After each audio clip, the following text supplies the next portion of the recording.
여성 사회복지사에게 성폭력을 행사한 복지시설 원장이 지역을 옮겨 재취업했습니다. 성범죄자에 대한 취업 제한이 필요하다는 목소리가 높아지고 있습니다.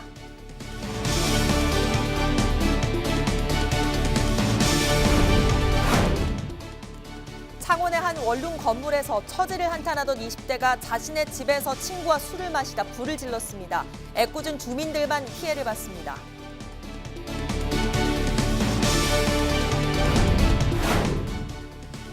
비싼 통행료에도 공공성이 부족하다는 지적을 받는 도내 민자도로에 대한 관리 감독이 강화됩니다. 안전관리와 서비스 개선으로 이어질지 주목됩니다.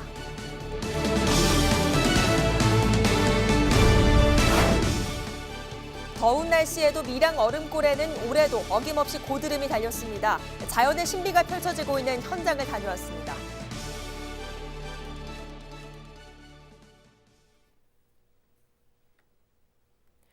시청자 여러분 안녕하십니까? 헬로티비 뉴스 경남입니다. 다른 지역의 아동복지시설에서 사회복지사에게 성폭력을 행사한 원장이 지역을 옮겨 버젓이 아동복지시설에 재취업했습니다. 논란이 커지자 결국 시설을 그만뒀지만 아동복지시설의 인력 채용 과정에서 철저한 검증을 할 수 있는 제도 개선이 필요하다는 지적입니다. 보도에 표영민 기자입니다. 통영의 한 아동복지시설입니다. 이곳은 지난 2006년 전남 여수의 한 아동복지시설에서 원장으로 재직하면서 여성 사회복지사에게 성폭력을 가해왔던 A씨가 최근까지 근무했던 곳입니다. A씨의 범죄 전력은 당시 A씨 밑에서 사무국장으로 일했던 민덕희 여수시의원의 성폭력 은폐 의혹이 논란이 되면서 세상에 알려졌습니다.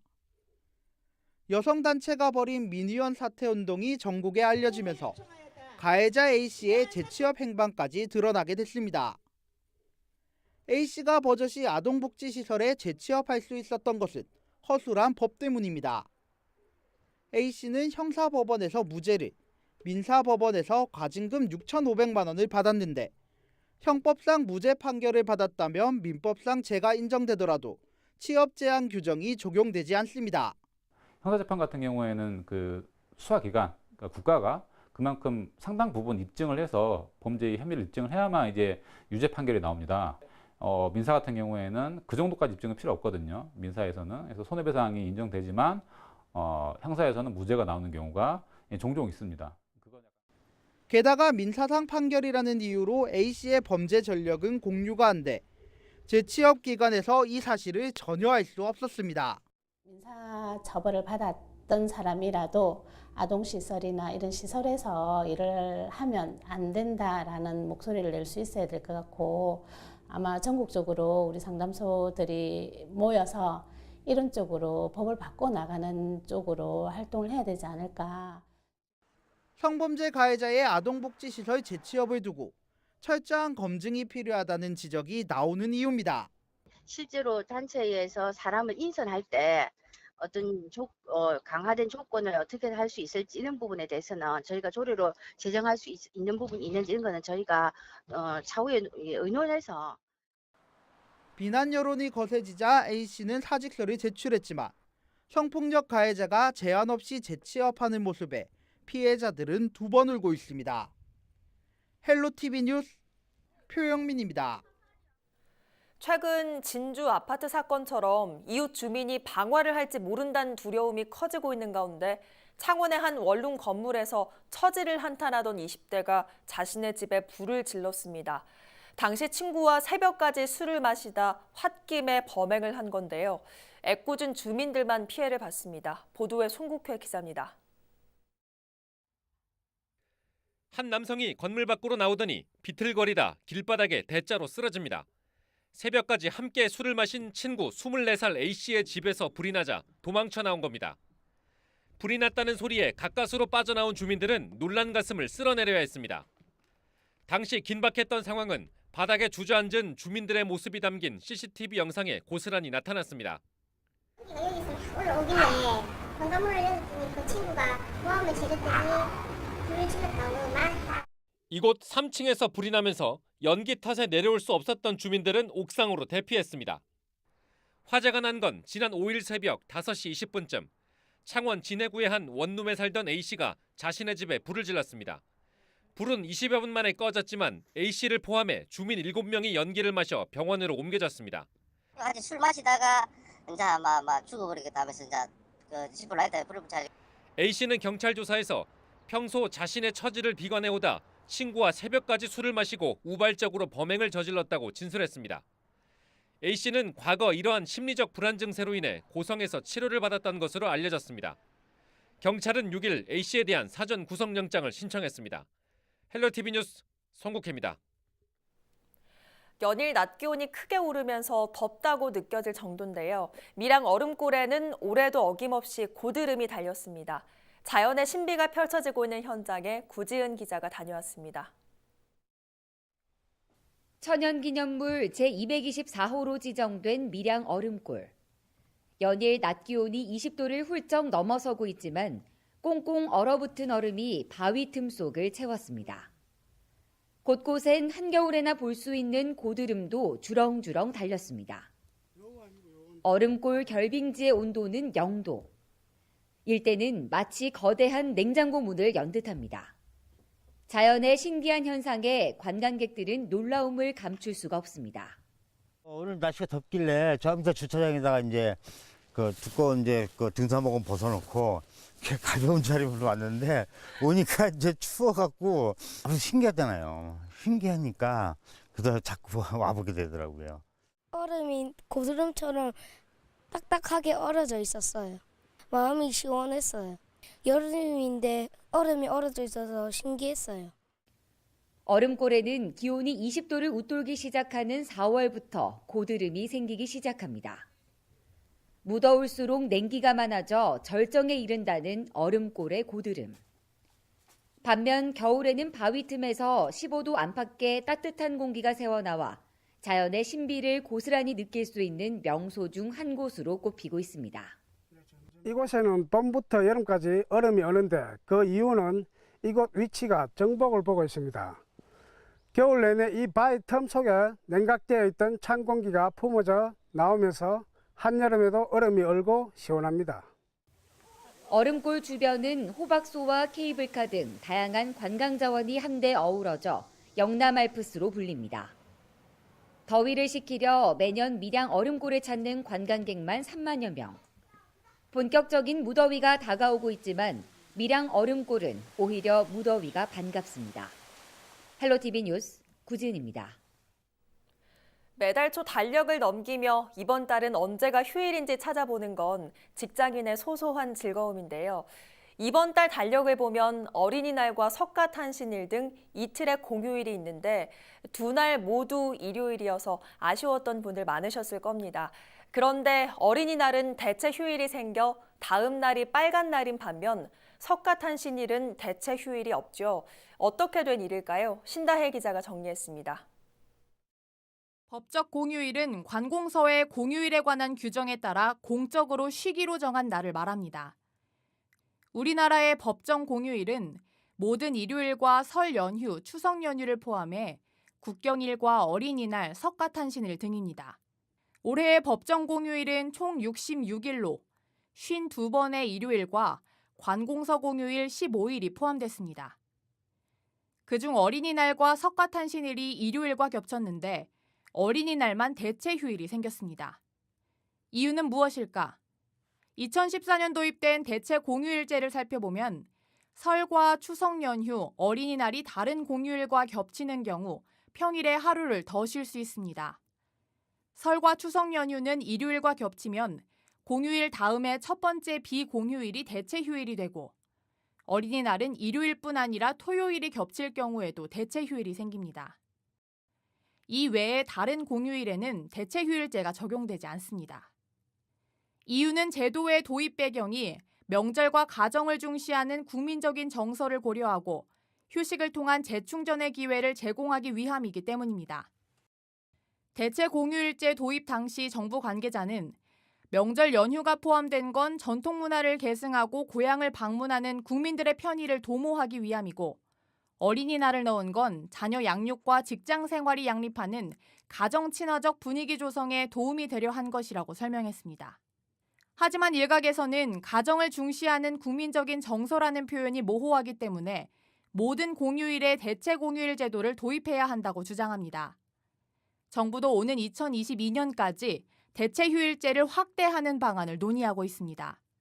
일부 공휴일은 요일제 공휴일로 전환하는 방안도 검토합니다.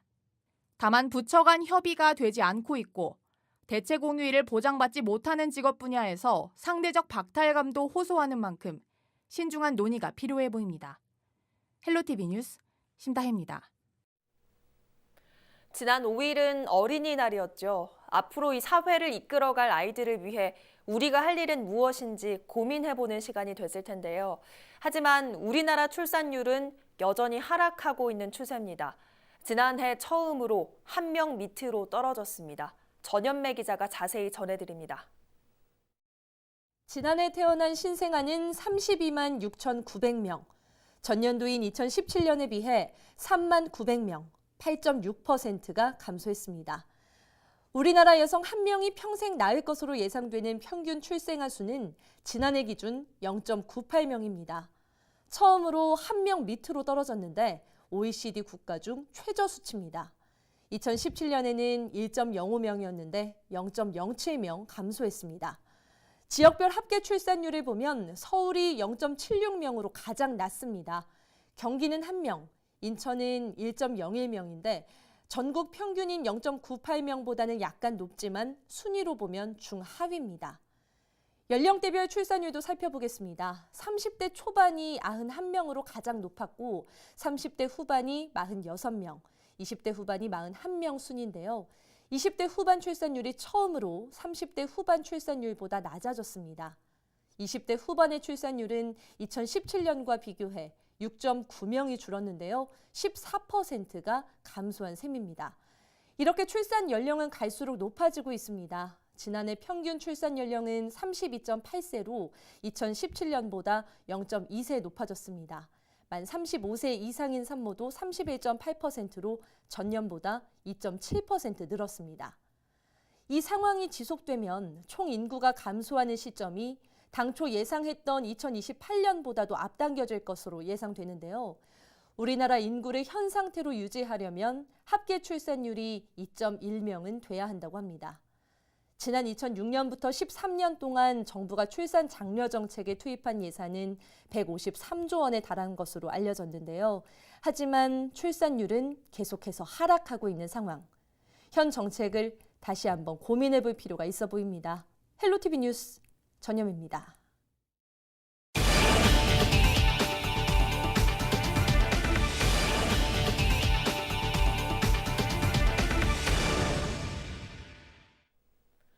경남도가 도내 민자도로에 대한 관리 감독을 강화합니다.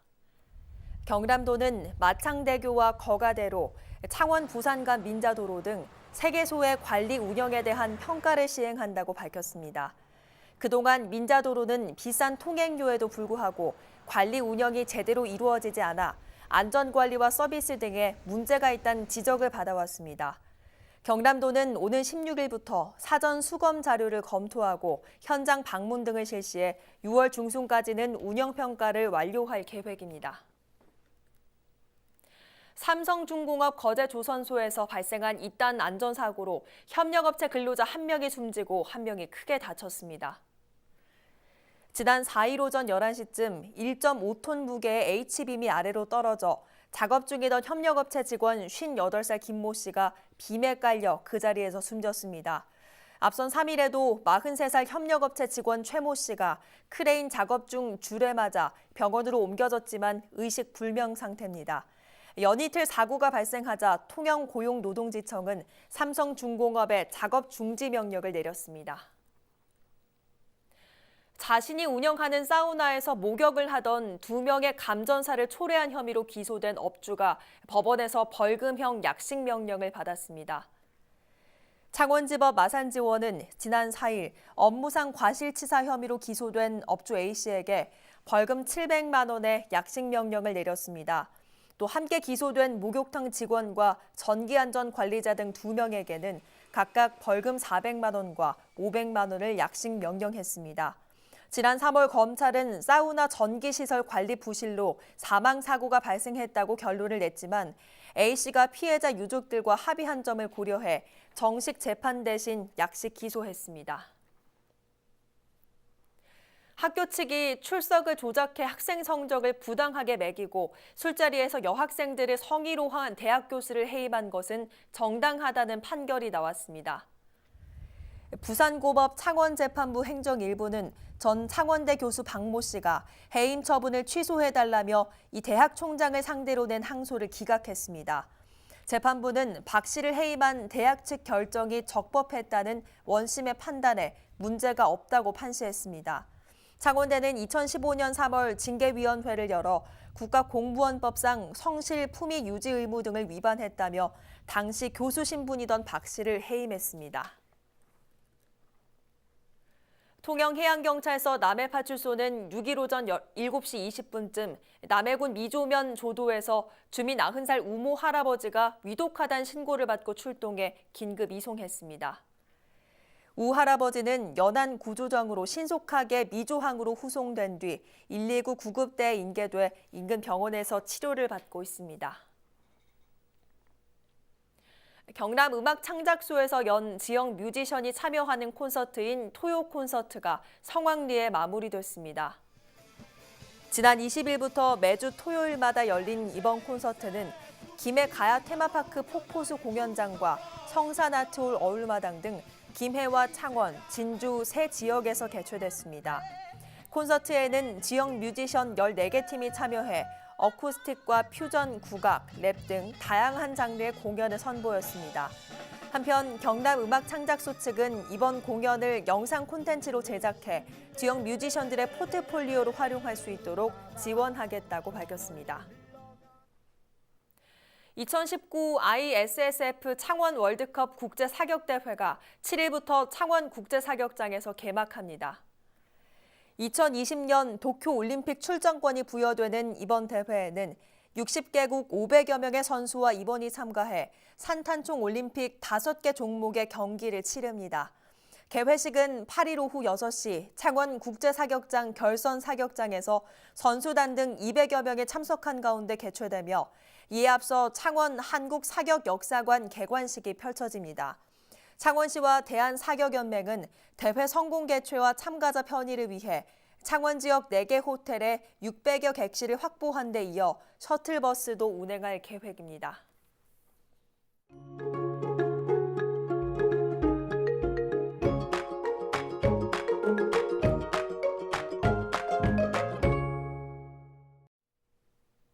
이어서 날씨입니다. 절기상 여름의 시작을 알리는 이파인 월요일, 더위가 한풀 꺾였습니다. 선선한 바람에 기온이 크게 떨어지며 월요일 창원의 낮 기온 20도, 함안 23도에 머물렀는데요. 아침에는 평년보다 더 춥겠습니다. 화요일 출근길에는 옷차림 든든히 하시는 게 좋겠습니다.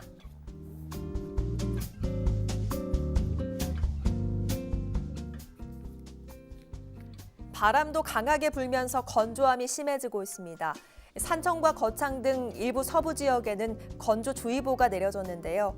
당분간은 이렇게 건조한 날씨가 이어질 것으로 보여서 불씨 관리에 각별히 신경 써주시기 바랍니다.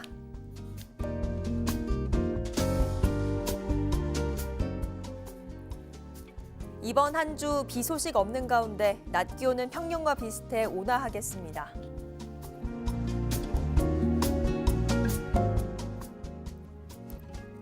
거제 동쪽 해안에는 너울로 인한 높은 물결이 해안도로나 방파제를 넘는 곳이 있겠습니다. 해안가 안전사고에 유의하셔야겠습니다.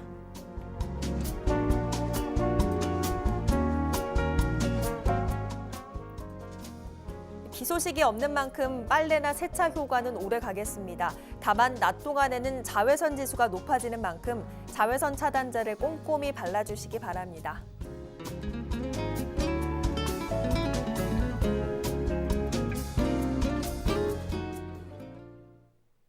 오늘 뉴스는 유튜브 채널 CJ 헬로 경남방송을 통해 다시 보실 수 있습니다. 이상으로 뉴스를 마칩니다. 저희는 늘 지영민 곁에 있겠습니다. 고맙습니다.